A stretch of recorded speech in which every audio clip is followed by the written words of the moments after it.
యేసుక్రీస్తు నామములో మీ అందరికీ కూడా శుభాభివందనాలు తెలియజేస్తున్నాను. దేవుడు అందరినీ ఆశీర్వదించును గాక. ఈ ఉదయకాల సమయం మనం అందరం కూడా ప్రభు సన్నిధానంలో కలుసుకొని దేవుని వాక్యము ధ్యానించి పాటలు పాడి ప్రభువుని స్తుతించి ఆయన ఘనపరచుటకు ప్రభు మనందరికీ శ్రేష్టమైన సమయాన్ని ప్రసాదించారు. దేవునికి స్తోత్రం. ఈరోజు మన ధ్యానము కొరకై పరిశుద్ధ గ్రంథమైన ఆమోసు గ్రంథము 5వ అధ్యాయము. ఆమోసు గ్రంథము 5వ అధ్యాయము 13వ వచనాన్ని ఒకసారి చదువుదాం. ఇది చెడు కాలము గనుక ఈ కాలమున బుద్ధిమంతుడు ఊరక ఉండును. ఇది చెడు కాలము గనుక బుద్ధిమంతుడు ఊరక ఉండును. చెప్పండి ఒకసారి. ఇది చెడు కాలము గనుక బుద్ధిమంతుడు ఊరక ఉండును. మళ్ళొకసారి చెబుదామా? ఇది ఏ కాలమట? ఎలా ఉండాలట? ఎవరు ఊరుకుంటారు? మరి బుద్ధి లేనోళ్ళు ఊరుకుంటారనే కదా. ప్రార్థన చేసుకుందాం. ప్రేమగల మా తండ్రి, ఘనమైన ప్రభు, నీకు స్తోత్రాలు చెల్లిస్తున్నాం. ఈ ఉదయకాల సమయము చదవబడిన లేఖన భాగము మా కొరకు మీరు ఆశీర్వదించి ప్రతి ఒక్కరిని ఆ ప్రభువాని వాక్య వెలుగులో నడిపించమని ప్రార్థన చేస్తున్నాం. ఈ వాక్యము సజీవమైనది, అది 2 అంచులు గల ఖడ్గము కంటే పదునైనదిగా ఉండి ప్రాణాత్మ దేహాలు విభజించునంత మటుకు దూరుచు హృదయాలు పరిశోధించు లేఖనము ద్వారా మాతో మాట్లాడండి. యేసు నామమున ప్రార్థిస్తున్నాము తండ్రి. మనం చదివిన వాక్య భాగము మనకి చాలా స్పష్టంగా అర్థమవుతుంది. ఒక విషయము చాలా ప్రాముఖ్యంగా మనం అర్థం చేసుకోవాలి. అదేమిటి అనంటే, మొదటిగా కాలమును అర్థం చేసుకోవాలి. ఈ కాలాలు మనము చూస్తున్నప్పుడు మన జీవితంలో అనేక రకములైన కాలములు ఉంటాయి. మంచి కాలం ఉంటుంది, కష్టకాలం ఉంటుంది, వేదన పడేటువంటి కాలం ఉంటుంది, సుఖపడే కాలం ఉంటుంది. రకరకాలుగా మన యొక్క టైమింగ్స్ని మనం డివైడ్ చేసుకోవచ్చు. దానితో పాటుగా చెడు కాలము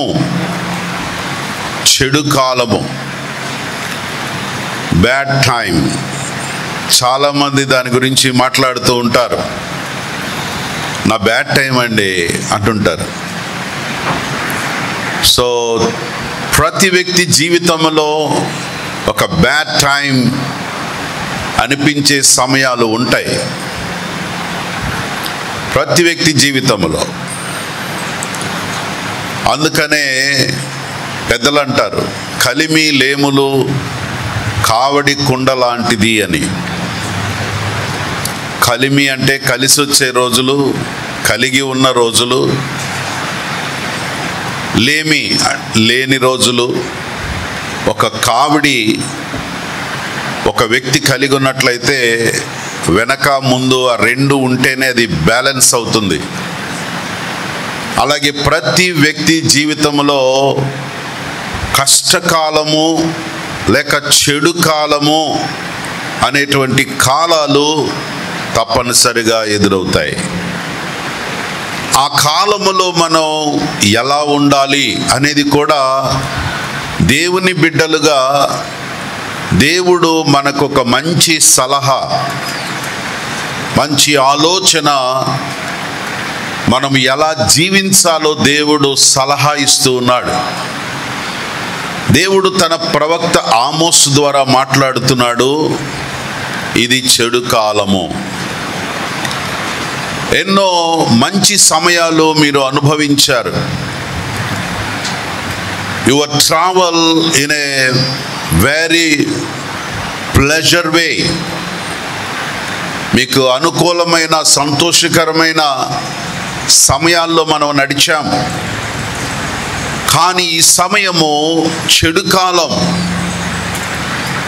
ఈ చెడు కాలములో దేవుని బిడ్డలు, భక్తులు ఎలా ఉండాలి, ఎలా జీవించాలి అన్న విషయాన్ని స్పష్టంగా తెలియజేస్తున్నారు. ఈ చెడు కాలము గనుక బుద్ధిమంతుడు ఊరికే ఉండాలి. ఎవరుండాలి? బుద్ధిమంతుడు. బుద్ధిమంతుడైన వాడు ఉంటాడు. బుద్ధి కలిగిన వాడు, జ్ఞానము కలిగిన వారు, మంచి మనస్సు కలిగినటువంటి వారు, వివేకము కలిగినటువంటి వారు కాలాలను బట్టి నడుచుకుంటూ ఉంటారు. కాలాలను బేరీజు వేసుకుంటారు. అలాగే కాలము అనే దాన్ని 3 విధాలుగా మనం భాగించవచ్చు. గతించినటువంటి కాలము, పాస్ట్, ప్రజెంట్, ఫ్యూచర్. సో నిన్న, నేడు, రేపు అనేటువంటి రీతిగా కాలాన్ని మనం విభాగిస్తాం. ఒకవేళ మన జీవితంలో నిన్న అనేది ఇక మళ్ళీ రాదు, రేపు అనేది వస్తుందో లేదో తెలియదు, కానీ నేడు అనే సమయమే మంది. ఈరోజు ఈ సమయం కాబట్టి రేపు అనే దాన్ని ఎక్స్పెక్ట్ చేయొచ్చు, కానీ అది వస్తుందో రాదో మనకు తెలియదు మన జీవితంలో. అందుకే నేడు అనే సమయం ఉండగానే ఈరోజు పరిస్థితి ఏంటి, ఈరోజు నేను ఏ టైంలో నా లైఫ్ నడుస్తుంది, ఏ విధంగా నేను ట్రావెల్ చేస్తున్నాను, ఏ విధంగా నా జీవితం ఉంది, ఈరోజు ఒకవేళ కష్టంగా ఉందా, ఈరోజు సంతోషంగా ఉందా, ఈరోజు చాలా బ్యాడ్ టైం అనిపిస్తుందా మనకి? ఒకవేళ అనిపించవచ్చు. ఏ కాలమైతే మన ముందుందో దాన్ని బట్టి మనం నడుచుకోవాలి. ఒకవేళ ఈరోజే మన లైఫ్లో ఒక చెడు కాలముగా ఉన్నట్లయితే మనం ఏం చేయాలట? మౌనంగా ఉండాలి, లేక ఊరికే ఉండాలి. కంగారు పడిపోకూడదు. చెడు కాలాన్ని బట్టి చాలామంది జీవితాల్లో ఆ దినాన్ని శపించుకునేవారు ఉంటారు, వారి జీవితాన్ని శపించుకునేవారు ఉంటారు. నా బ్రతికింతే, నా జీవితం ఇంతే, నేనేం చేసినా కలిసి రాదు, నేనేం చేసినా నా వల్ల కాదు, నేను మంచి చేసినా ఎవరు నన్ను నమ్మరు, ఇలాగా మనల్ని మనమే దూషించుకుంటూ, నిందించుకుంటూ, శపించుకుంటూ ఉంటారు వారి చెడు కాలమును బట్టి. దేవుని బిడ్డలుగా దేవుడు మనకు మంచి సలహా ఇస్తున్నాడు. ఏంటంటే ఏం మాట్లాడొద్దు, ఊరికే ఉండాలి. దేవునికి స్తోత్రం. చెప్పండి మీ పక్కన వాళ్ళకి, మీరు ఊరకుండా అని చెప్పండి. ఊరకుండా అంటే మాట్లాడకుండా ఉండండి అని కాదు. సో కాలాన్ని బట్టి మనం నడుచుకుంటూ, ఒకవేళ ఇది చెడు కాలం గనక అయినట్లయితే, ఇది మనకి కలిసి రాని కాలము గనక అయినట్లయితే, ఒకవేళ విద్యార్థులు అనుకోండి, గత సంవత్సరం మీకు కలిసి రాలేదనుకోండి, చెడు కాలమే కదా. ఒకవేళ వ్యాపారస్తులు అనుకోండి, గత సంవత్సరం అంతా మనం చేసిందంతా వృధా అయిపోయింది, ఇది నాకు చెడు కాలం అనిపించవచ్చు.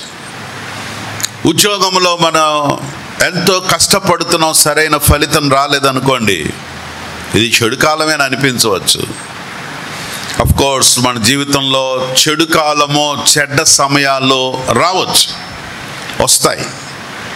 వచ్చినప్పుడు దాని గురించి ఏ రోజు కూడా మనము బాధపడకుండా దాని విషయమై మౌనంగా ఊరికే ఉండాలి.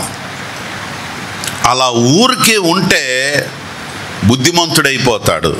దేవునికి స్తోత్రం. చాలామంది మాట్లాడి బుద్ధి లేని వాళ్ళు అనిపించుకుంటారు. బైబిల్లో ఒక మాట, చక్కని మాట ఏంటంటే, మాట్లాడకుండా మౌనంగా ఉండేవాడట జ్ఞాని అని అనిపించుకుంటాడంట. ఒక్కోసారి మౌనంగా ఉండడం కూడా జ్ఞాని అనిపించుకుంటా, అంటే తెలియక మౌనంగా ఉండొచ్చు, కానీ ఈయనకి ఎంత తెలుసో ఏం మాట్లాడలేదు అనుకొని ఆయన చాలా జ్ఞానవంతుడు, ఏం మాట్లాడలేదు. చూసారా, చెడు కాలములో, కలిసిరాని కాలములో, ఇబ్బందికరమైన కాలములో, శ్రమ కాలములో ఊరికే ఉండాలి అని దేవుని వాక్యం తెలియజేస్తుంది. మనం ఊరిక ఉంటే గొప్ప ప్రతిఫలాలు పొందుతాం. దేవునికి స్తోత్రం. మరి ఊరికే ఉంటే ఏ ప్రతిఫలం కలుగుతుంది? ఈరోజు మనం దేవుని వాక్యంలో నుండి ఆ విషయాలను మనం ధ్యానం చేయబోతున్నాం. సామెతల గ్రంథం 22వ అధ్యాయము 3వ వచనాన్ని చదివినట్లయితే, సామెతల గ్రంథం 22వ అధ్యాయం 3వ వచనం, అలాగే 27వ అధ్యాయము 12వ వచనములో చూచినప్పుడు, బుద్ధిమంతుడు ఆపద వచ్చినప్పుడు లేక అపాయము వచ్చినప్పుడు అతడు దాక్కుంటాడు. అపాయము కాలం అనుకోండి, కష్టకాలం అనుకోండి, అపాయం వచ్చిందనుకోండి, ఆపద వచ్చిందనుకోండి, బుద్ధిమంతుడు ఎలా ఉంటాడు అని అంటే చాలా తన్ను తాను తప్పించుకొని కాపాడుకుంటూ ఉంటాడు. కానీ ఆ కింద లైన్లో ఉంది, జ్ఞానం లేని వాడు ఏం చేస్తాడు? వాడు సరిగ్గా ఆలోచించక ఆపదలో పడిపోతాడు.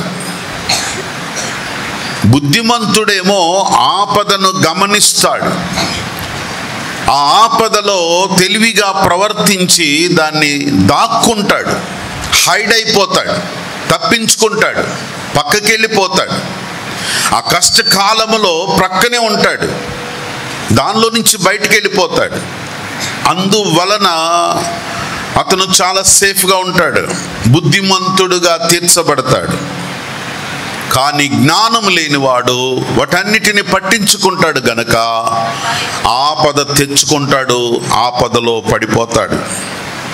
15వ అధ్యాయంలో కూడా మనం చదివితే, సామెతల గ్రంథంలో 24వ వచనములో, బుద్ధిమంతుడు పాతాళమును తప్పించుకోవాలని జీవ సంబంధమైన మార్గంలో నడుచుకుంటూ ఉంటాడు. బుద్ధిమంతుడి యొక్క వివేకము, జ్ఞానం ఏమిటి అనంటే, తాను ఆపద కాలములో, శ్రమల కాలములో, వారికి చెడు కాలము ఎదురైనప్పుడు బుద్ధిమంతుడు ఎలా ప్రవర్తిస్తాడు అంటే, నేను తప్పించుకోవాలి అని ప్లాన్లో ఉంటాడు, పాతాళాన్ని తప్పించుకుంటాడు, జీవ సంబంధమైన మార్గంలో ప్రయాణం చేస్తాడు. దేవునికి స్తోత్రం. కాబట్టి బుద్ధిమంతులుగా, తెలివి కలిగిన వారిగా, వివేకము గలవారిగా, జ్ఞానము కలిగిన వారిగా మనం ఎలా ప్రవర్తించాలో దేవుని వాక్యం తెలియజేస్తుంది. ఏంటి అనంటే, ఒకవేళ ఇది చెడు కాలము గనక ఈ కాలములో బుద్ధిమంతుడు మౌనంగా ఊరికినే ఉంటాడు. అలా ఊరికి ఉండడం వలన ఎలా తెలుస్తుంది? మన యొక్క అవసరం ఎలా తెలుస్తుంది? మన కష్టం ఎలా తెలుస్తుంది అని మనకు అనిపించవచ్చు. కానీ ఊరికే ప్రవర్తించడం వలన, ఊరికే ఉండడం అనే క్యారెక్టర్ని మెయింటైన్ చేయడం వలన మనం చాలా మేలు పొందుతాం. దేవుని వాక్యంలో ఒక 2-3 సంఘటనలు ఒకసారి ఆలోచించినట్లయితే తెలుసుకోగలుగుతాం. ఉదాహరణకి నిర్గమకాండము 23వ అధ్యాయము, the first point, point number 1 is from book of Exodus 23:12. 12వ వచనాన్ని ఒక్కసారి చదువుదాం. 6 దినములు మీ పనులు చేసుకొని మీ ఎద్దును, గాడిదలు, దాసు కుమారులు, పరదేశీ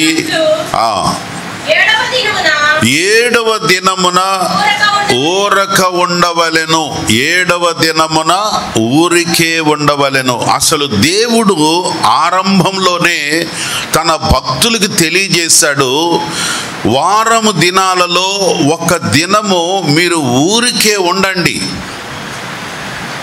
అన్ని రోజులు కష్టపడకండి, అన్ని రోజులు పరిగెత్తకండి, వారములో ఒక్క దినము ఊరికే ఉండండి.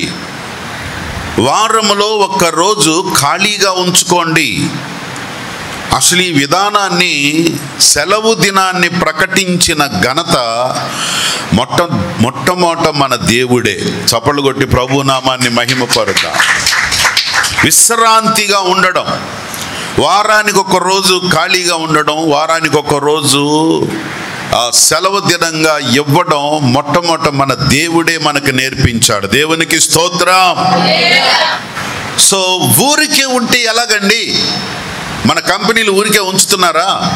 ఆదివారం కూడా మనకి సెలవు అయితే ఆ రోజు కూడా చాలామంది పని పెట్టేస్తున్నారు కదా అని మనకు అనిపించవచ్చు. ఆఫ్ కోర్స్ ఈ లోకంలో మనకి అనేకమైన ఆటంకములు రావచ్చు. అయితే వారములో ఒక్క దినము ఖాళీగా ఉండాలి, ఊరికే ఉండాలి అని దేవుడు నేర్పించాడు. అయితే ఊరికే ఉండడం అంటే పాత నిబంధనలో మనం గమనించినప్పుడు దాన్ని విశ్రాంతి దినము.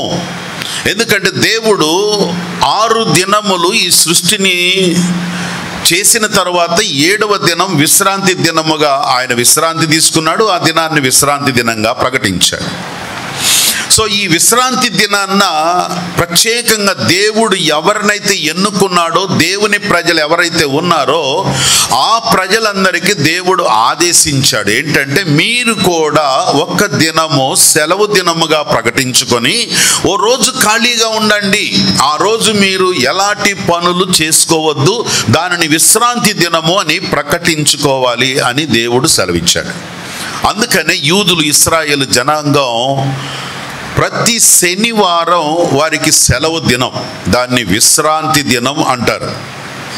ఆ దేశంలో వారు శనివారాన్ని 7వ దినముగా తీసుకున్నారు. లెక్క ప్రకారం 7వ దినం అదే కదా.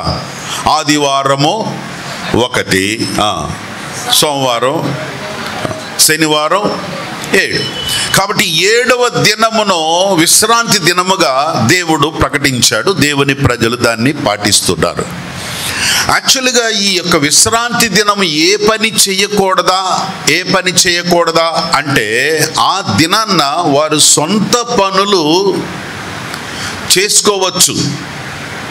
అంతేగాని ఆ దినాన్న వారు ఒక కూలికి వెళ్ళడం, ఇతరుల పనులు చేయడం, వ్యాపారాలు చేయడం, ఉద్యోగాలకు వెళ్ళడం ఇలాంటివి చేయకూడదు. ఇంటిని గురించిన ఆలోచనలు చేయండి, ఇంటిలో ఉండండి, ఇంటిలో కలిసి ఉండండి. విశ్రాంతి దినాన్న వీలైతే ఒక ఫాస్టింగ్ మీరు ఉండండి, ఉపవాసం ఉండండి. విశ్రాంతి దినమున మీరు కుటుంబముతో గడపండి. సో ఎంత మంచి సమయం అది. బుద్ధిమంతుడు దీన్ని మెయింటైన్ చేస్తాడు, ఊరికే ఉంటాడు ఆ రోజు.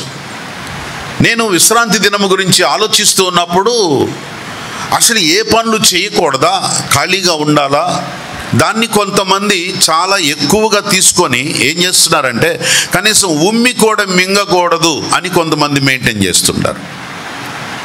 మరి అంత దారుణంగా లేదు.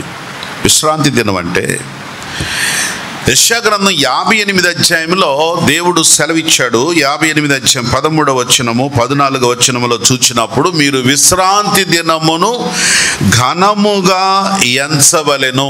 విశ్రాంతి దినాన్ని ఘనంగా ఎంచాలి. విశ్రాంతి దినాన్ని చాలా గౌరవంగా ఎంచాలి. విశ్రాంతి దినాన్ని చాలా విలువగా చూసుకోవాలి. అది ఎంత విలువైందో గమనించుకోవాలి.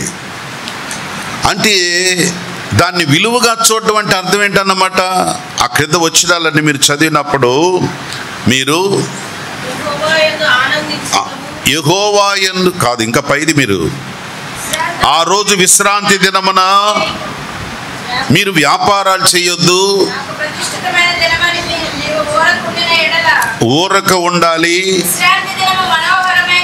విశ్రాంతి దినము మనోహరమైనదియు ప్రతిష్ఠిత దినమనియు ఘనమైనదనియు మీరు అనుకొని ఘనముగా ఆచరించిన ఎడల మీకు ఇష్టమైన పనులు చేయక, వ్యాపారములు చేయక, లోక వార్తలు చెప్పుకొనక సో విశ్రాంతి దినమును ఘనముగా ఎంచడము అని అంటే ఇదన్నమాట.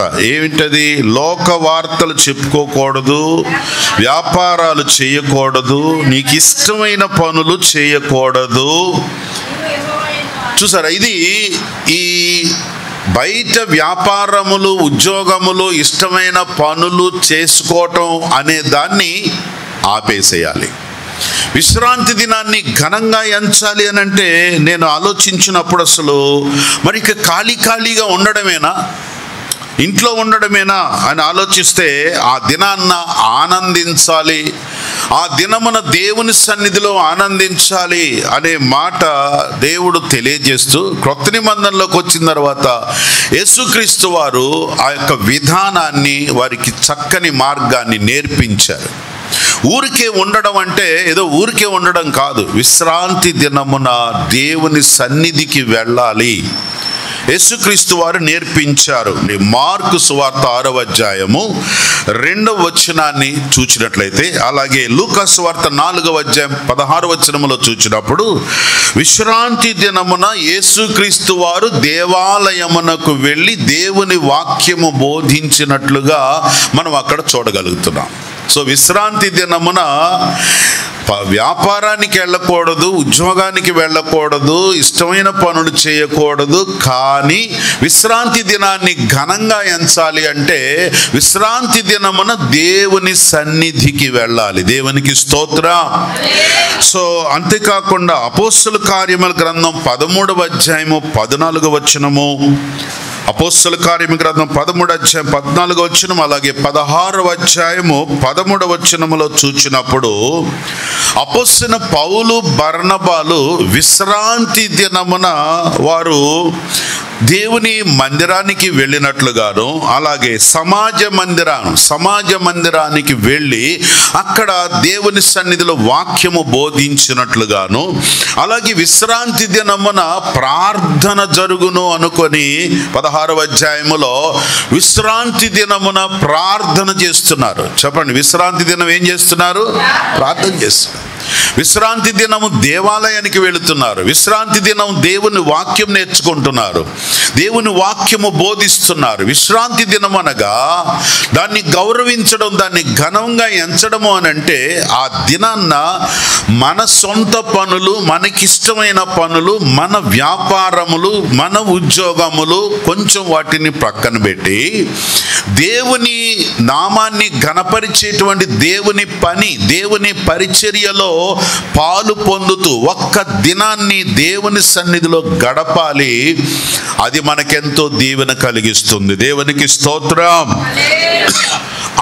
ఒకవేళ అలా జీవించినందువలన మన సొంత పనులు మానుకొని, మన ఉద్యోగములు మానుకొని, వారములో ఒక దినము సెలవు పెట్టుకొని, లేక సెలవు కలిగి ఉండి, లేక విశ్రాంతి దినాన్ని పాటించినప్పుడు, ఒకవేళ యూదులకి 7వ దినము విశ్రాంతి దినము అనగా శనివారం అనుకుందాం.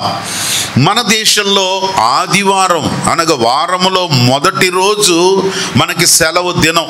వారములో ప్రతిరోజు మంచి రోజే. మనకి క్రైస్తవులకి ప్రతిరోజు మంచి రోజే. చెప్పండి, మాట చెప్పండి ఒకసారి. క్రైస్తవులకి చెడ్డ రోజు లేదు. మీ ఎందుకో తెలుసా? దేవుడు ప్రతిరోజుని మంచిగానే చూశాడు. దేవుడైన యెహోవా ఆకాశమును భూమిని సృజించాడు, అది మంచిది. 6 దినాలు కూడా ఆయన సృష్టిని చేసినప్పుడు ఆయన ఏమన్నాడు? లాస్ట్లో టైటిల్ ఏంటి తెలుసా? అది మంచిది. సో ఆదివారం మంచిది, సోమవారం చెప్పరే, మంగళవారం, బుధవారం, గురువారం, శుక్రవారం, శనివారం. ఆ శని అని ఉందండి అని కాదు, శనివారం ప్రతిరోజు మనకు మంచిదే. దేవునికి స్తోత్రం. ఒకవేళ శుక్రవారం సెలవు ఇవ్వాలని అనుకుంటున్నారు, అది డబుల్ బ్లెస్సింగ్ మనకి. ఎందుకో తెలుసా? ఆదివారం సెలవు అంటే ఇది ప్రభు దినం, యేసయ్య పునరుద్ధానుడైనటువంటి దినం కాబట్టి ప్రభుని ఆరాధిస్తున్నాం. శుక్రవారం సెలవు పెట్టారనుకోండి, ఇంకా గొప్ప ధన్యత, మన యేసయ్య సిలువ వేయబడిన రోజు. అదైనా మనకి మంచి. అసలు ఎటు తీసుకున్నా మనకు మంచిదే. Praise the lord.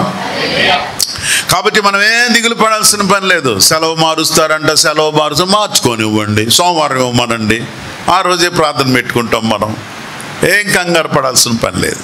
మనకు అన్ని రోజులు మంచియే. మంచి రోజులు కాదు అనుకునే వాళ్ళకే కష్టం, మనకు మాత్రం అద్భుతమైనటువంటి దినం. దేవునికి స్తోత్రం. అయితే మరి సెలవు దినాన్న ఏం చేయాలి మనం? విశ్రాంతి దినం మనం ఏం చేయాలి అని అంటే, ఏ రోజైనా మనకు సెలవు దొరికినట్లయితే ఆ దినాన్న దేవుని సన్నిధిలో గడుపుతూ దేవుని పరిచర్యలో గనక ఉన్నట్లయితే, నా సన్నిధిలో నేను వారిని ఆనందము కలిగించెదను. దేవునికి స్తోత్రం.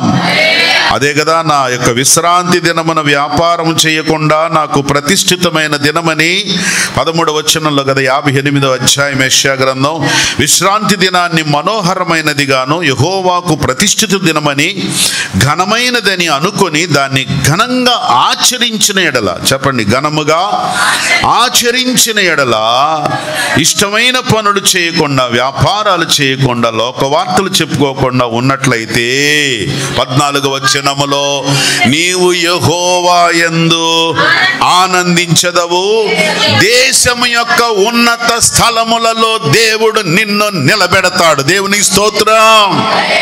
విశ్రాంతి దినాన్ని నువ్వు ఘనముగా ఎంచి దేవుని సన్నిధిలో గడిపి దేవుని పరిచర్యలో పాలు పొందుతూ దేవుని మార్గములో నడుస్తూ అవకాశం ఉన్నంత వరకు రోజంతా ప్రభు సన్నిధిలో గడిపితే, రోజంతా ఏడండి ఒక గంట గడపడానికి కూడా మాకు ఛాన్స్ లేదని అనుకోవచ్చు. ఒకవేళ సమయం ఉంటే మాత్రం ఒక రోజంతా దేవుని సన్నిధిలో గడపండి. ఆదివారం అంతా డెడికేట్ చేసుకొని, నేను దేవుని పనిలో ఉండాలి, దేవుని సన్నిధిలో ఉండాలి, పరిచర్య చెయ్యాలి. ఒకవేళ సమర్పణ కలిగి ఉంటే, మొట్టమొదటిగా దేవుడు మనకి ఆనందాన్ని కలిగించడం గొప్ప ధన్యత. రెండవది, దేశము యొక్క ఉన్నత స్థలములలో దేవుడు నిన్ను నిలబెడతాడు. దేవునికి స్తోత్రం. నీ తండ్రి అయిన యాకోబు యొక్క స్వాస్థ్యమును నీ అనుభవములోనికి దేవుడు తీసుకొని వస్తాడు. దేవునికి స్తోత్రం. అనగా దేవుని వాగ్దానాలు, దేవుని ఆశీర్వాదాలు ఏవైతే ఉన్నాయో అవన్నీ నీ అనుభవములోనికి తీసుకొస్తాడు. దేవునికి స్తోత్రం. అనగా అట్టి ఆశీర్వాదాల గురించి వినడమే కాదు, అనుభవం వేరు, వినడం వేరు, తెలుసుకోవడం వేరు, అర్థం చేసుకోవడం వేరు, చూడటం వేరు. కొంతమంది దేవుని కార్యాల గురించి వింటారు, లేకపోతే కొన్ని చూస్తారు, కానీ అనుభవించరు. కానీ ఎవరైతే విశ్రాంతి దినం అనగా మన దేశంలో ఏ విశ్రాంతి దినం అయితే ఉందో ఆ దినాన్ని దేవుని సన్నిధిలో గడుపుతూ, దేవుని సన్నిధిలో ఆనందిస్తూ, పరిచర్యలో పాలు పొందుతూ, దేవాలయమునకు వెళుతూ, యేసుక్రీస్తు వారు విశ్రాంతి దినమున దేవాలయమునకు వెళ్ళారు. భక్తులందరూ దేవాలయమునకు వెళ్ళారు. విశ్రాంతి దినాన్ని దేవుని సన్నిధిలో గడిపారు. విశ్రాంతి దినం దేవుని మందిరంలో గడిపారు. దేవుని వాక్యం బోధించారు, దేవుని వాక్యం విన్నారు, దేవుని కార్యాలు జరిగించారు, దేవుని కొరకు ప్రయాణం చేశారు, దేవుని కొరకు ప్రార్థించారు, ప్రార్థనల్లో పాలు పొందారు. విశ్రాంతి దినం అలాగా మనం దేవుని సన్నిధిలో మెయింటైన్ చేయగలిగినట్లయితే, దేర్ ఆర్ 3 blessings. 14వ వచనం అంత అద్భుతమైన ఆశీర్వాదం ఏమిటి? నీవు మొట్టమొదటిగా దేవుని సన్నిధిలో ఆనందిస్తావు. రెండవది, ఉన్నతమైన స్థలాల్లో దేవుడు నిన్ను ఎక్కిస్తాడు. మూడవది, యాకోబు యొక్క స్వాస్థ్యము నీ అనుభవములోనికి దేవుడు తీసుకొని వస్తాడు. దేవునికి స్తోత్రం. ఇట్టి గొప్ప దీవెన మనం పొందాలి అని అంటే, విశ్రాంతి దినమును బుద్ధిమంతుడు ఊరికే ఉండాలి. ఊరికే ఉంటాడు అని అంటే ఊరకుండడం అంటే ఖాళీగా ఉండడం అని కాదు. బుద్ధిమంతుడు విశ్రాంతి దినమును దేవుని సన్నిధిలో గడపడం వలన ఆయన గొప్ప దీవెన పొందుతున్నాడు. దేవుని సన్నిధిలో నిజమైన ఆనందాన్ని పొందుకుంటున్నాడు. దాని ద్వారా దేవుడు మనల్ని ఒక ఉన్నత స్థితికి నడిపిస్తున్నాడు. అంతేకాకుండా దేవుని ఆశీర్వాదాలు మన అనుభవాల్లోనికి దేవుడు తీసుకుని వస్తున్నాడు. దేవునికి స్తోత్రం. చాలా మందికి దేవుడు కార్యం చేశాడు, దేవుడు అద్భుతాలు చేశాడు, దేవుడు మేలు చేశాడని మనం వింటున్నాం. కానీ అది మన అనుభవంలోనికి రావాలి అంటే దేవుని మందిరంలో, దేవుని పనిలో ఏదో కొంత సమయాన్ని, ఒక సెలవు దినాన్ని దేవుని సన్నిధిలో గడిపితే మనకు ఆనందము, ఉన్నతమైన ఆశీర్వాదాల అనుభవాలు ప్రభు మన జీవితంలో ఇచ్చునుగాక. కానీ మనం ఏం చేస్తాం తెలుసా? సెలవు దొరికిందంటే ఆ రోజు మనం ఏం చేయాలి? సొంత ప్రయాణం పెట్టుకుందాం, ఊరికి వెళ్ళిపోదాం, ఫ్రెండ్స్ని కలుసుకుందాం. సెలవు రోజు కదా, కలవండి. అయ్యా వారంలో ఒక్కరోజేనండి, ఆ రోజంతా దేవుడి సన్నిధిలో గడిపితే ఇంకా అసలు మాకు ఇంకేం వద్దా అనేవాళ్ళు కొందరు ఉంటారు. గడపండి, కానీ షెడ్యూల్ ప్లాన్ చేసుకోండి. ఎక్కువ ఆనందాన్ని, సంతోషాన్ని ఇచ్చేటువంటి, ఒకవేళ స్నేహితులతో, ఒకవేళ బంధువులతో కలిసేటువంటి పరిస్థితులు వస్తే మంచిదే. కానీ దానికంటే బెనిఫిట్, ఎక్కువ ఆశీర్వాదాన్ని కలిగించేది దేవుని సన్నిధిలో సహవాసంలో కలవడం. దేవుని స్తోత్రం. దేవుని సన్నిధి ఎంతో విలువైంది. అందులో ఎంతో సంతృప్తి కలుగుతుంది, ఎంతో మేలు కలుగుతుంది, హెచ్చరిక కలుగుతుంది, ప్రోత్సాహం కలుగుతుంది, ఆదరణ కలుగుతుంది దేవుని సన్నిధిలో. అందుకే విశ్రాంతి దినం అనవసరంగా, ఒకవేళ ఏదో టైం పాస్ కోసం చేసాడు, కొంతమంది పార్కులకి వెళ్తారు కదా, అలాగే చేస్తే మంచిదే, కొద్ది సమయం వెళ్ళండి. అంతేగాని దేవుని సన్నిధి వదిలిపెట్టి మాత్రం పార్క్కి వెళ్ళమాకండి. చక్కగా దేవుని పని చేసుకోండి, దేవుని పనిలో పాలు పొందండి. దేవుడిచ్చే దీవెన గొప్పగా ఉంటుంది. దేవునికి స్తోత్రం. పార్క్ వెళ్తే నీ డబ్బులు ఖర్చు అయిపోతాయి. అదే దేవుని సన్నిధిలో గడిపితే ప్రభు నీకెంతో మేలు చేస్తాడు. దేవునికి స్తోత్రం కలుగును గాక. సో నంబర్ 1, బుద్ధిమంతుడు చెడు కాలములో, ఇది చెడు కాలము గనుక ఊరికే ఉండాలి. ఊరికే అంటే విశ్రాంతి దినాన్ని ఒకవేళ దేవుని సన్నిధిలో గడుపుతూ, దేవుని సన్నిధిలో మన యొక్క మైండ్ అంతా కూడా రిఫ్రెష్ అవ్వడానికి దేవుని సన్నిధిలో గడపండి. అందుకనే మనము రెస్ట్ తీసుకోవాలి. లేక విశ్రాంతిగా ఊరికే ఉండడం అంటే we must maintain the time in the rest. ఒకవేళ రిఫ్రెష్ అయ్యే టైం ఇది. సండే అంటే ఏంటో తెలుసా అండి? అసలు మనకైతే మాత్రం సండే అనేది ఒక రిఫ్రెషింగ్ డే. ఆమేన్. సో నిజంగా సండే అనేది దేవుని సన్నిధిలో గడిపే సమయం. రిఫ్రెష్ అయిపోతుంటాం మనం. వారం అంతా కష్టపడతాం, దేవుని సన్నిధిలో 1 గంట 2 గంటలు మనం గడిపితే మళ్ళా వారానికి కావాల్సినటువంటి స్ట్రెంగ్త్ మనలోకి వచ్చేస్తుంది. దేవునికి స్తోత్రం. సో కమాన్, ఊరికే ఉండడం అంటే to refresh your mind, refresh your life.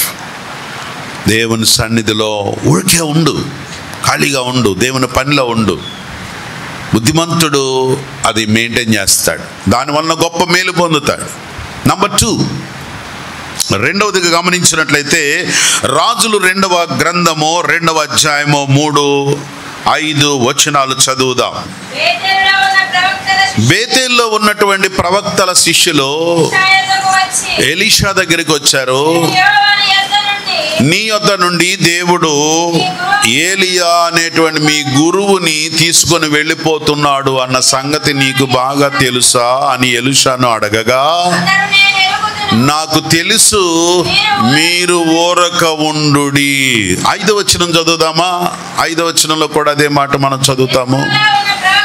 ఎరికోలో ఉన్నటువంటి ప్రవక్తల శిష్యులు ఎలీషా దగ్గరకు వచ్చి, నేడు యెహోవా నీ దగ్గర నుండి మీ గురువైనటువంటి ఏలియాను తీసుకొని వెళ్ళిపోబోతున్నాడు, ఆ సంగతి నీకు తెలుసా అని ఎలీషాను అడగగా, అతడు నాకు అన్నీ తెలుసు, మీరు ఊరక ఉండుడి. ఏంటంటే ఊరకుండా అంటాడు ఈయన. ఏలియా ఒక మంచి శిష్యుని కలిగి ఉన్నాడు. ఏలియా గొప్ప ప్రవక్త. ఆ ప్రవక్తతో కలిసి శిష్యరికం చేస్తున్నాడు ఎలీషా. చెప్పండి అతని పేరేంటి? ఎలీషా. ఎలీషా చాలా గొప్పవాడు. ఎలీషా చరిత్ర కనుక మీరు ఒకసారి చదువుకున్నట్టే చాలా గొప్ప ధనవంతుడు.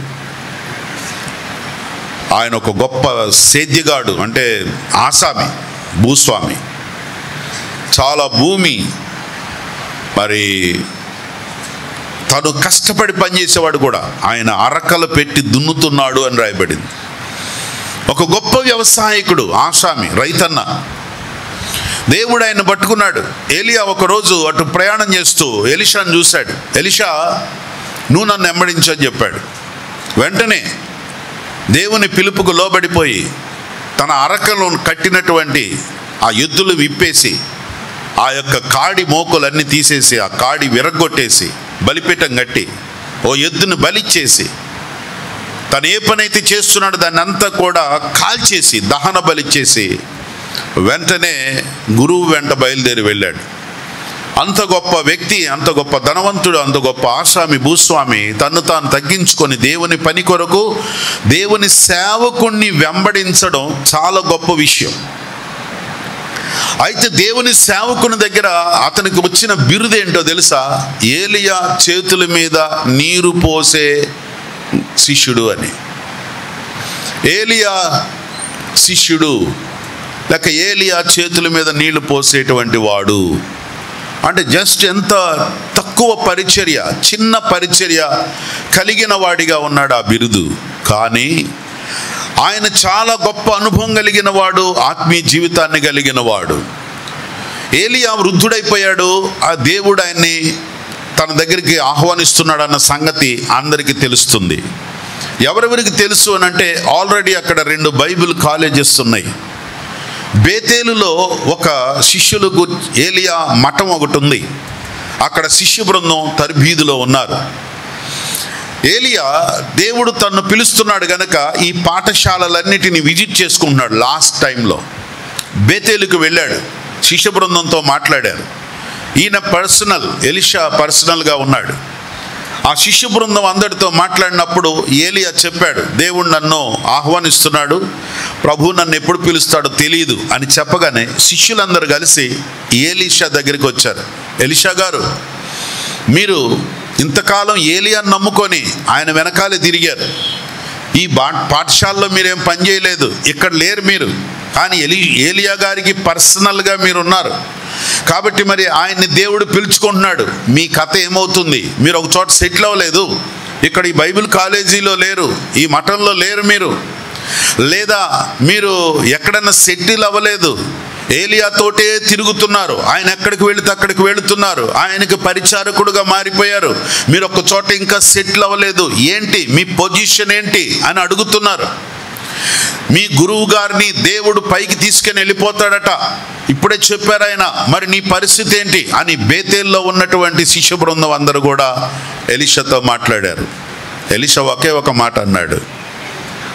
ఏమన్నాడు చెప్పండి? ఆయన, నాకన్నీ తెలుసు, మీరు ఊరికే ఉండండి, అనవసరమైన టెన్షన్స్ పెట్టబాకండి.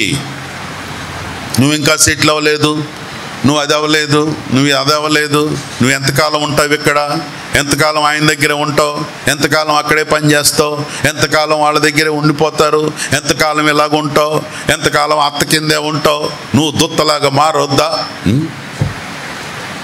ఎంతకాలం మావ దగ్గరే ఉంటావు, ఎంతకాలం వాళ్ళ దగ్గరే ఉంటావు, ఎంతకాలం యాకోబు మావ దగ్గర ఉంటే సుఖం ఏంటి, 20 ఏళ్ళు ఉన్నా కూడా ఒట్టి చేతులతో వెళ్ళిపోయాడు కదా. కొంతమంది వాళ్ళకన్నీ బాగానే తెలుసు, ఎప్పుడు సెటిల్ అవుతారో తెలుసు, ఏ విధంగా సెటిల్ అవుతారో తెలుసు, గురువు గారు ఎలా బ్లెస్ చేస్తాడో తెలుసు, గురువు గారి వలన పరిచర్య చేయటం వలన గురువు గారి దగ్గర నుండి ఏమొస్తుందో వాళ్ళకి తెలుసు. కానీ బయటోడికి తెలియదు కనుక చూసేవాడు అందరూ అంటున్నాడు, నీకు తెలుసా మీ గురువు గారు వెళ్ళిపోతాడు, మీ గురువు గారి పని అయిపోయింది, ఆయన పని అయిపోయింది, కానీ పెద్దోడు అయిపోయాడు, ముసలోడు అయిపోయాడు, వెళ్ళిపోతున్నాడు, నువ్వు ఇంకా సెటిల్ అయ్యావా, స్థిరపడ్డావా, నీ కథ ఏంటి, నీ బతుకేంటి? ఎలీషా అన్నాడు, ఏం కంగారు పడొద్దు, నాకన్నీ తెలుసు, మీరు మాత్రం ఊరికుండు. బాగున్నట్టుంది మాట కదా, ఊరకుండండి, అనవసరంగా టెన్షన్ పెట్టబాకండి, టెన్షన్ పడబాకండి. చెప్పండి, ఈ మాట చెప్పండి, టెన్షన్ పడబాకండి. కొంతమంది వాళ్ళు టెన్షన్ పడతారు, అందరినీ టెన్షన్ పెట్టేస్తారు. ఏమి గుణమో ఇది? ఆ శిష్యులకి ఎందుకు? వాళ్ళు టెన్షన్ పడిపోతున్నారు. అమ్మో గురువు గారు వెళ్ళిపోతారంట, దేవుడు పిలిచాడంట అని కంగారు పడ్డారు. కంగారులో పాటు ధైర్యంగా ఉన్నటువంటి ఈయన్ని కూడా జడగొడుతున్నారు. నీ సంగతి ఏంటి? గురువు గారు వెళ్ళిపోతే నీ పరిస్థితి ఏంటి? అన్నీ తెలుసు, మీరు ఊరకుండండి, నోరు మూసుకొని ఉండండి. అక్కడి నుండి కొంత దూరం ప్రయాణం చేసిన తర్వాత ఏలియా అన్నాడు, ఏలియా ఆ శిష్యులందరూ చెప్పింది విన్నావు కదా, ఎలీషా నువ్వు శిష్యులు చెప్పింది విన్నావు కదా, ఆగిపో, నువ్వు బేతేల్లో నన్ను ఉండిపో, ఇక్కడన్నా సెటిల్ అవు, నువ్వు నేను వెళ్ళిపోతాను, దేవుడు నన్ను పిలుస్తున్నాడు, నువ్వు ఇక్కడ బేతేల్లో సెటిల్ అవు అని చెప్పాడు. నో, ప్రభు మిమ్మల్ని పిలిచే వరకు నేను మీతోనే ఉంటా. అదండి. ఎరికో పట్టణానికి వెళ్ళాడు. అక్కడ ప్రవక్తల పాఠశాల ఉంది, అక్కడ గురువు గారి మఠం ఉంది. ఆ మఠానికి వెళ్ళారు. అక్కడ శిష్యులతో కూడా ఏలియా చెప్తున్నాడు, ప్రభు నన్ను పిలుస్తున్నాడు, నేను దేవుని రాజ్యానికి వెళ్ళిపోతాను అని చెప్తూ ఉన్నాడు. శిష్యులందరూ విన్నారు. అలా సాగనంపేటప్పుడు శిష్యులందరూ ఎలీషాని వెనక్కలాగి, ఓ ఎలీషా ఏడకాయ, నువ్వు ఆయన వెనకాల పోతావు, దేవుడు ఆయన్ని పిలుస్తానంటే నువ్వు ఆయన వెనకాలే పోయి నీకు సుఖం ఏంటంటే ఏంటి, నీ కథ ఏంటి? నీ గురువు గారిని తీసుకెళ్ళిపోతున్నాడు దేవుడు, తెలుసా నీకు? నాకు అన్నీ తెలుసు, మీరు మూరక ఉండండి, మౌనంగా ఉండండి. స్తోత్రం చెప్పండి, హల్లెలూయా. సో ఊరికే ఉండడం అంటే దాని అర్థం ఏమిటి? ఇప్పుడు ఎలీషా ఊరికే ఉన్నాడు. చెప్పండి, ఎలీషా ఎలా ఉన్నాడు?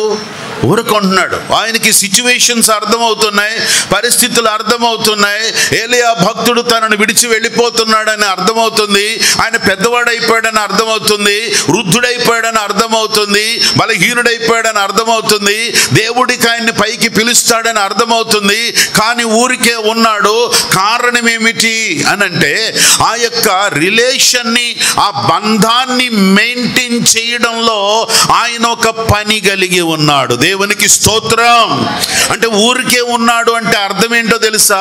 తన మనస్సులో ఆ బంధాన్ని మెయింటైన్ చేస్తున్నాడు, ఆ రిలేషన్షిప్ మెయింటైన్ చేస్తున్నాడు.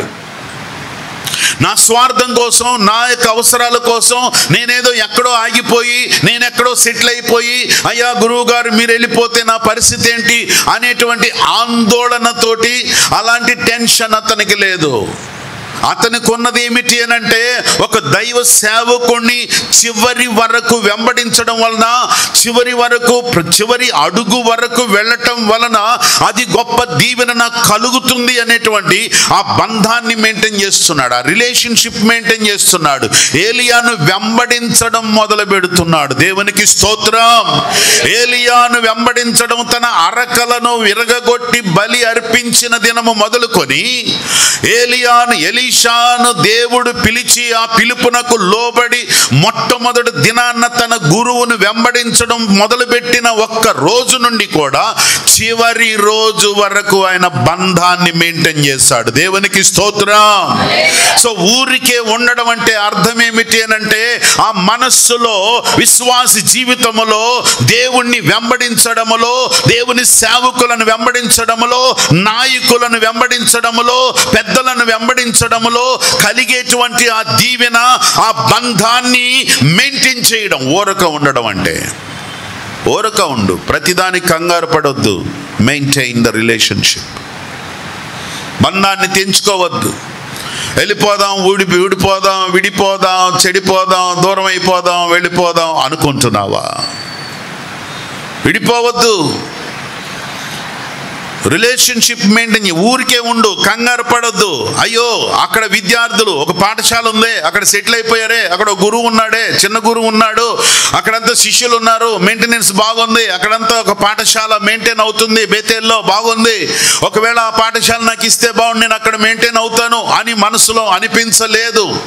దానికంటే ఆయనకి బెటర్ అనిపిస్తుంది ఏంటో తెలుసా? నా గురువుని మరణము వరకు వెంబడించడం. దేవునికి స్తోత్రం. ఊరక ఉండడం అంటే తన లైఫ్ గురించి, తను సెటిల్ అవడం గురించి, తన ఆశీర్వాదం గురించి, తన ఫ్యూచర్ గురించి పక్కన పెట్టేసి ఊరికే ఉండి గురువుని వెంబడించడాన్ని మెయింటైన్ చేస్తున్నాడు. గనుకనే ఎలీషా దీవించబడ్డాడు. దేవునికి స్తోత్రం.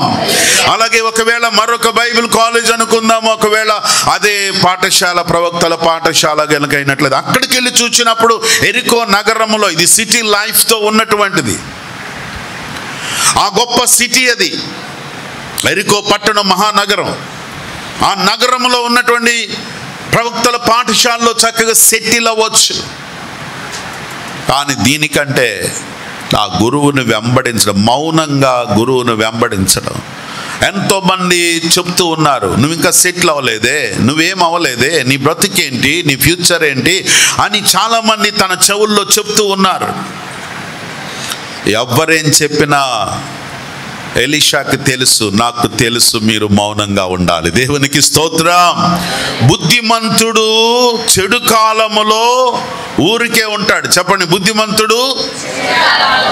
ఇది చెడు కాలము, మనల్ని రకరకాలుగా అనేక రీతులుగా అట్రాక్ట్ చేసేటువంటి దినాలు, మనల్ని అనేక రీతులుగా దారి తప్పించేటువంటి దినాలు, సరైన ట్రాక్ లో నుంచి మనల్ని ప్రక్కకు లాగేటువంటి దినాలు, ఒక సహవాసంలో నుంచి బయటికి లాగేటువంటి దినాలు.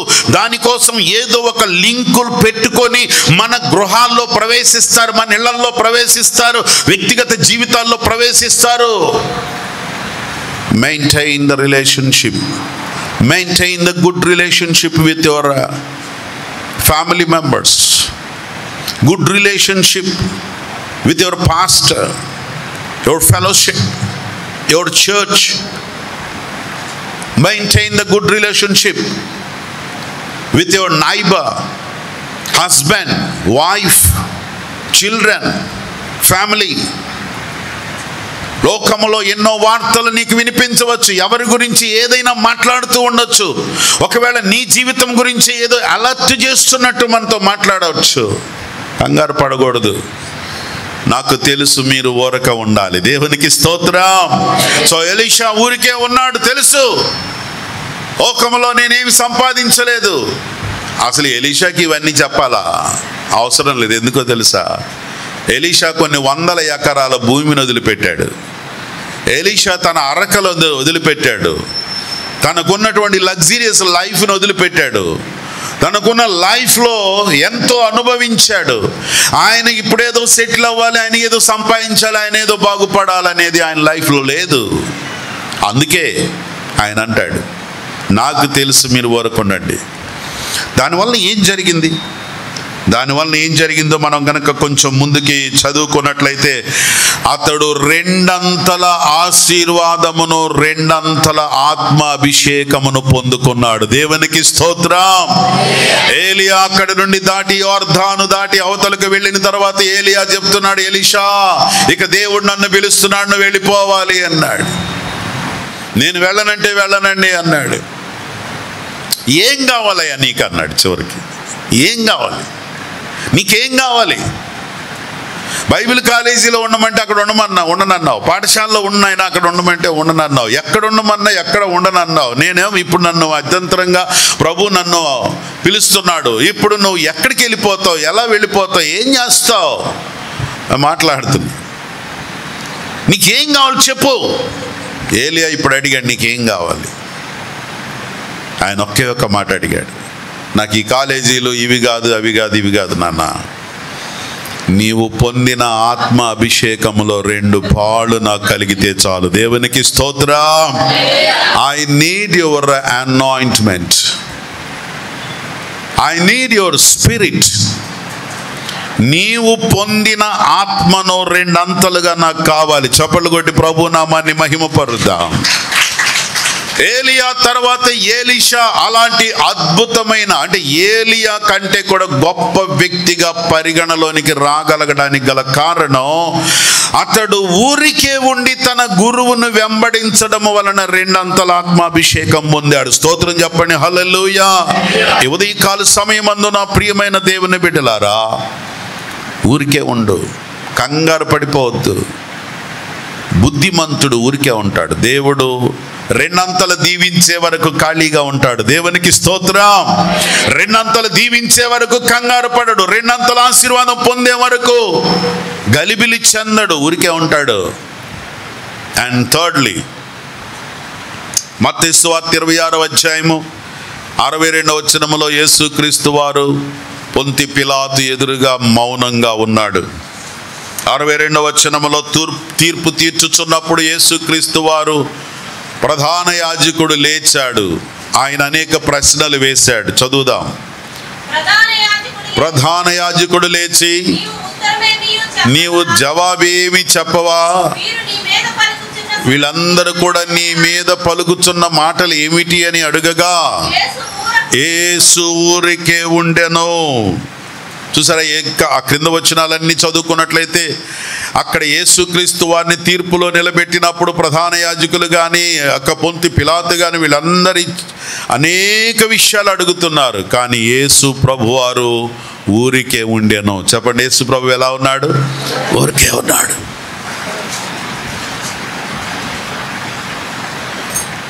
ఊరుకున్నాడు. ఎందుకు ఊరుకున్నాడు తెలుసా? యేసుప్రభు వారు, యేసుప్రభు వారికి తెలుసు తగిన సమయం వస్తుంది. నా గురించి నేను చెప్పుకోవడం కాదు, నా గురించి మీరు చూచే సమయం ఒకటి వస్తుంది. దేవునికి స్తోత్రం. ఆ క్రింద వచనాలు అన్నాడు, ఇప్పటి నుండి మీరు మనుష్య కుమారుడు 64వ వచనంలో సర్వశక్తుని యొక్క కుడి పార్శ్వమున కూర్చుండుట మీరు చూచెదరు. దేవునికి స్తోత్రం. ఒక వ్యక్తి తన జీవితంలో ఊరికే ఉండడం అంటే అర్థం ఏమిటంటే, ఇతరులు మన జీవితంలో చూచే సమయము వరకు ఊరికే ఉండాలి. దేవునికి స్తోత్రం. దేవుడు ఒక దినాన్న మన లైఫ్లో దేవుడు చేస్తున్న కార్యములను చూచే వరకు కూడా చెప్పుకోవడం కాదు. దీనికి నేనేం టైటిల్ పెట్టానంటే, మన గురించి మనం చెప్పుకోవడం కాదు, మన గురించి ఇతరులు చెప్పుకునే సమయం వరకు ఊరికే ఉండాలి. ఆమేన్. సో ప్రభు అదే చెప్పాడు. ఆయన అడిగిన ప్రశ్నలన్నిటికీ ఆయన మౌనంగా ఉంటున్నాడు, ఖాళీగా ఉంటున్నాడు, ఊరికే ఉంటున్నాడు. ఏమిటయ్యా నువ్వేం జవాబు చెప్పవు? చివరికి ఆయన ఏమన్నాడు తెలుసా? నేను మాట్లాడాల్సిన అవసరం లేదు, మీరు ఇక్కడ నుండి చూస్తారు. నేను చెప్పుకోవడం కాదు, చూస్తారు. ఆమేన్. చెప్పండి, మీ పక్కన వాళ్ళకి చెప్పండి, మనం గురించి మనం చెప్పుకోవడం కాదు, ఇతరులు చూడాలని చెప్పండి. సో 3 విషయాలు ఈరోజు మనం గమనించాం. మొదటిగా, మనకిష్టమైన పనులు చేసుకోవడం కాదు, దేవుని పని చేసినప్పుడు ఆశీర్వాదము ఆనందాన్ని పొందుతాం. రెండవదిగా, రెండంతల ఆత్మాభిషేకం పొందే వరకు మౌనముగా ఉండాలి. అండ్ చెప్పుకోవడం కాదు, మనలో దేవుడు గొప్ప కార్యములు చేసే వరకు ఓపిక కలిగి ఊరికే ఉండాలి. దేవునికి స్తోత్రం. అది బుద్ధిమంతుడి యొక్క లక్షణం.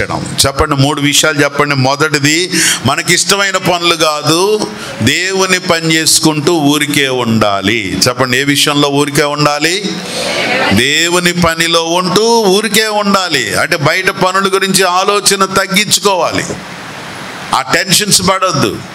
మీరు ఏ రోజైనా డాక్టర్ గారి దగ్గరికి వెళ్ళండి, డాక్టర్ గారు చెప్పేది ఏంటి చెప్పండి? మీరు టెన్షన్స్ పెట్టుకోకుండా ఎలా ఉంటారు? పెట్టుకుంటూ వస్తాయా? ఆటోమేటిక్గా వచ్చి మీద పడిపోతుంది. బట్ నేను చేస్తాను చెప్పండి. మీరు ఆలోచించొద్దు. బుర్ర ఉందే ఆలోచించడానికి. అంటే దాని అర్థం ఏంటి? ఓవర్గా ఆలోచించదు. డాక్టర్లు తప్పని కాదు, ఆలోచించవలసినంత వరకు ఆలోచించు, ఓవర్గా ఆలోచించబాకు. అది అన్నమాట. టెన్షన్ ఉంటుంది, తక్కువ టెన్షన్లో ఉండు, మరీ ఓవర్గా టెన్షన్ పడిపోమాక. అదన్నమాట మన డాక్టర్స్ చెప్పేది. వాళ్ళు మంచిగా చెప్తారు, కానీ మన వల్ల కాపట్లేదే. అందుకే దేవుడు కూడా మాట్లాడు, బుద్ధిమంతుడు ఇలాంటి టెన్షన్స్ అన్ని పెట్టుకోకుండా మౌనంగా ఉంటాడు, ఊరికే ఉంటాడు. ఆ ఊరకుండడం దేవుని సన్నిధిలో గడుపుతాడు. కాబట్టి ఊరకుండమని దేవుడు చెప్పింది, దేవుని మందిరంలో గడపండి, దేవుని సన్నిధిలో గడపండి, దేవుని వాక్యం వినండి, దేవుని సన్నిధిలో ఆనందించండి. దాని ద్వారా మీకు ఆనందమును హెచ్చింపు ఘనత మీకు కలుగుతుంది.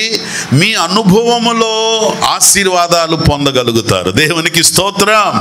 సో అందుకనే మన సొంత క్రియలు, మనకి ఇష్టమైన పనులు కాకుండా దేవునికి ఇష్టమైన పని చెయ్యాలి.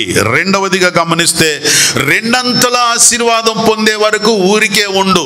ఎంతమంది టెన్షన్ పెట్టినా, ఎంతమంది మనల్ని ప్రోత్సహించినా, నీ సంగతి ఏంటి, నీ భవిష్యత్ ఏంటి, నీ లైఫ్ ఏంటని ఎంతో మంది అడిగినా కూడా గురువు దగ్గరే నీ జీవితం అంతా ముసలుడు అయిపోతున్నావు, నువ్వు కూడా అక్కడే ఉన్నావు ఏంటి అనుకున్నట్లయితే ఒకవేళ కంగారు పడొద్దు. ఎలీషా లాగా మౌనంగా ఊరికే ఉంటే రెండంతల ఆత్మాభిషేకం పొందుకుంటాం. దేవునికి స్తోత్రం. మూడవది, యేసు ప్రభువారు ఊరికే ఉన్నాడు. ఎందుకో తెలుసా? చెప్పు, నీ సంగతి ఏంటి చెప్పు, నువ్వు గొప్పవాడువా చెప్పు, నువ్వు దేవుడు కుమారుడువా చెప్పు, నువ్వు గనుడువా చెప్పు అంటున్నారు. యేసయ్య అన్నాడు, ఏం చెప్పడు. మీరు చూస్తారు, మీరందరూ అనుకునేవన్నీ నాలో మీరు చూసే సమయం వస్తుంది. దేవునికి స్తోత్రం. ఒక సమయం వస్తుంది, చూస్తారు మీరు. మన లైఫ్లో కూడా దేవుడు అవకాశం ఇస్తాడు. అందుకే ఊరికే ఉండాలి, అనవసరంగా కంగారు పడిపోవద్దు. కళ్ళు మూసుకోండి, ప్రార్థన చేద్దాం. ప్రేమ కలిగిన మా తండ్రి, నీకు స్తోత్రాలు. విత్తబడిన వాక్యం మా కొరకు ఆశీర్వదించండి. కూడి వచ్చిన భక్తులను దీవించండి ప్రభువా. నీ వాక్యం సజీవమైనది, రెండంచులు గల ఖడ్గం కంటే పదునైనదిగా ఉండి ప్రభువా, మమ్మలను సంధించి దర్శించిన మీ లేఖనాన్ని మా యొక్క కుటుంబాల్లో, మా జీవితాల్లో ఆశీర్వదించుమని యేసు నామమున ప్రార్థించుచున్నాము తండ్రి. Amen, amen.